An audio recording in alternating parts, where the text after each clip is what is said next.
दोस्तों, आठवां वेतन आयोग के चेयरपर्सन रंजना प्रकाश देसाई को नया पोस्ट फिर से मिल गया। जी हाँ दोस्तों, यानी कि जो अच्छा काम करते हैं उनको सरकार भी लगातार जिम्मेदारियां सौंपती है। जी हाँ दोस्तों, महाराष्ट्र के यूसीसी यानी कि समान नागरिक संहिता का चेयरपर्सन बनाया गया है। यानी कि समान नागरिक संहिता महाराष्ट्र में ड्राफ्ट तैयार करेंगे। अभी फ़िलहाल 8वां पे कमीशन का रिपोर्ट बना रही है। और इसी बीच सरकार ने बहुत बड़ा फैसला लिया कि महाराष्ट्र में यूसीसी का 7 सदस्यीय टीम का चेयरपर्सन इनको बनाया गया है। यूसीसी का चेयरपर्सन बनाया गया समान नागरिक संहिता। जी हाँ दोस्तों, इससे पहले भी ये बड़े काम कर चुके हैं। उत्तराखंड के धामी सरकार में भी ये यूसीसी बना चुके हैं, ड्राफ्ट तैयार कर चुके हैं। अब इनको महाराष्ट्र सरकार ने भी ये दायित्व सौंप दिया है और साथ साथ 8वां पे कमीशन का रिपोर्ट भी बना रही है। सोचिए, एक आदमी पहले रिटायर्ड सुप्रीम कोर्ट के जज है, आपको पता होगा। पहले थे ये 2011 से 14 तक काम किए थे सुप्रीम कोर्ट में। और अब फिर से देखिए, इनको यूसीसी का ड्राफ्टिंग कमेटी का चेयरपर्सन बना दिया गया महाराष्ट्र का। और इससे पहले उत्तराखंड में ये काम कर चुके हैं। तो लगातार इनके ऊपर दायित्व बढ़ाया जा रहा है। 8वां पे कमीशन का भी इनको रिपोर्ट तैयार करना है। देखिए, इनका जो कार्य क्षमता है काफ़ी अच्छा माना जाता है और इसीलिए इनको सरकार बार बार ये मौका देती है।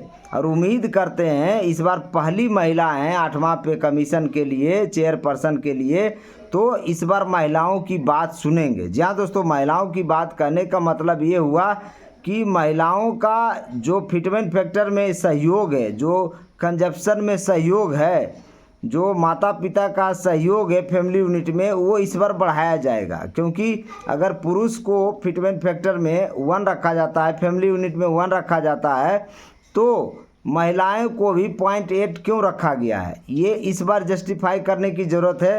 तो न्याय संगत इस बार हो सकता है फिटमेंट फैक्टर मिले, क्योंकि रंजना प्रकाश देसाई पहली महिला हैं जो 8वां पे कमीशन इस बार बना रही है। यानी पे कमीशन बना रही है, उसका रिपोर्ट बना रही है। तो महिलाओं की बात ज़रूर सुनेंगे। दूसरी तरफ जितने भी यूनियन संगठन है, जो महिला संगठन है खास करके, उसके अंदर उन्होंने साफ मांग किया है कि हमारा फिटमेंट फैक्टर बढ़ाया जाए, हमारा भी कंजप्शन वैल्यू फैमिली यूनिट में बढ़ाया जाए।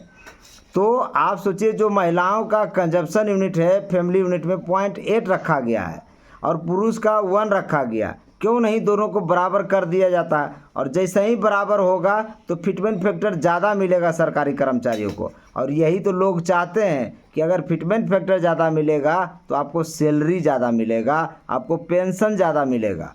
और इसीलिए लगातार यूनियन संगठन सरकार के ऊपर दबाव बनाए हुए हैं और पे कमीशन के साथ लगातार बैठकों में एक मांग किया गया फिटमेंट फैक्टर का, जो 3 से ऊपर मांगा गया। 3.833 एनसीजेसीएम ने भी मांगा, 3.833 एआईडीएफ के नेता भी मांगे। तो बहुत सारे, जैसे पोस्टल विभाग के लोग भी 3.25 मांगा है। और अभी भारतीय प्रतिरक्षा मजदूर संघ, जिन्होंने 4 फिटमेंट फैक्टर का मांग किया है। तो ज़्यादा मांग है, इसीलिए हो सकता है बीच में कुछ इसका रिजल्ट निकल कर आए, क्योंकि सरकार के आर्थिक स्थिति को भी ये देखेंगे। और इसका जो तिकड़ी है, जी हाँ दोस्तों, पुलक घोष, पंकज जैन, ये सभी वित्त विभाग के महारत हासिल किए हुए हैं और न्याय विभाग में महारत रंजना प्रकाश देसाई जी का है। तो टोटल कह सकते हैं प्रशासनिक का भी दायित्व इन लोगों के पास है। यानी कि न्यायिक, प्रशासनिक और वित्तीय तीनों को संभालने के लिए त्रिमूर्ति तैयार किया गया है 8वां पे कमीशन में।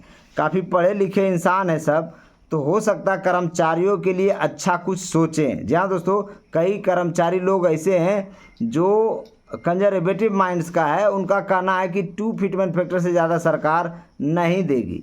अब देखिए, आने वाला वक्त ही डिसाइड करेगा कि सरकार कहाँ तक रखती है, क्योंकि यूनियन संगठन ने साफ कह दिया है कि हम 2.57 फिटमेंट फैक्टर से कम नहीं लेंगे।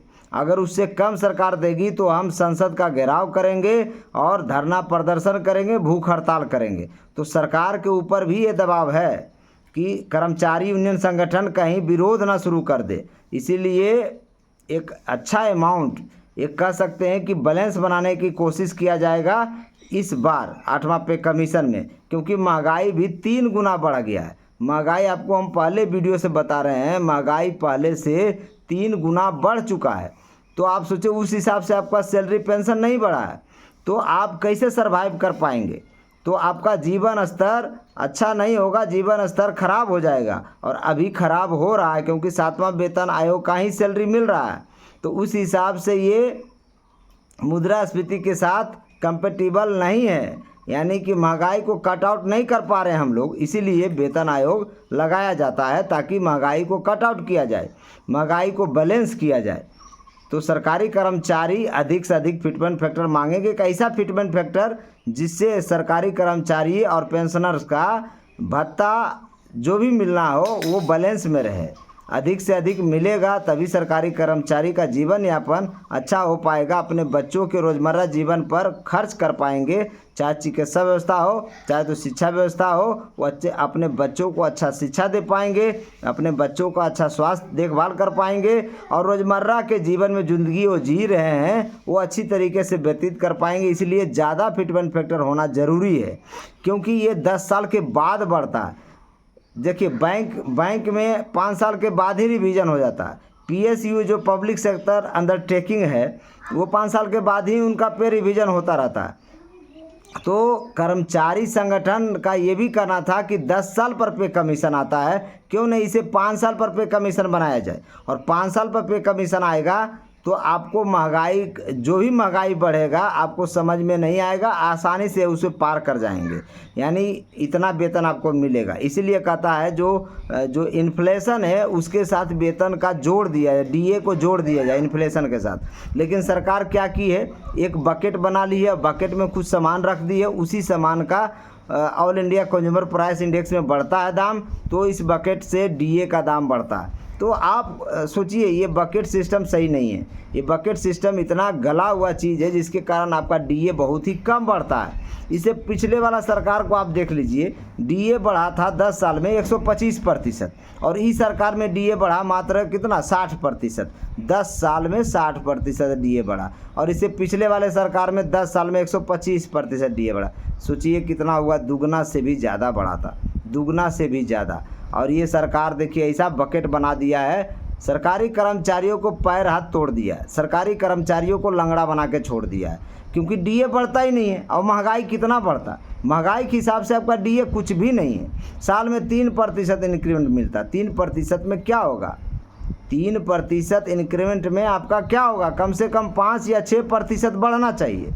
तो यही तो जायज़ मांग है, यही तो NCJCM, AIDF और बहुत सारे यूनियन संगठन ने मांगे हैं मेमोरेंडम के जरिए।